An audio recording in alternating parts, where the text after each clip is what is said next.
Afghan government. Thus, the government considering opening the country's doors to accept refugees fleeing from Taliban rule in Afghanistan.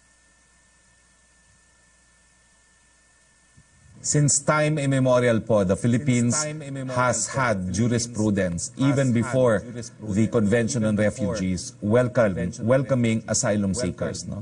Sabi nga po ng Korte Suprema sa kaso ng Kukritskin versus Commissioner on Immigration and Deportation, the Philippines will not hesitate to admit individuals fleeing their homelands because of fear of persecution. So welcome po ang mga asylum seekers sa Pilipinas.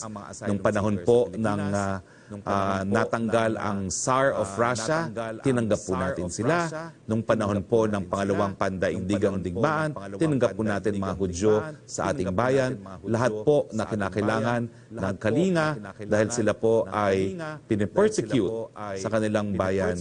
Meron po kayong lugar dito sa Pilipinas. Question po niya, will the Philippines recognize and open diplomatic channels with the Taliban-held Afghanistan?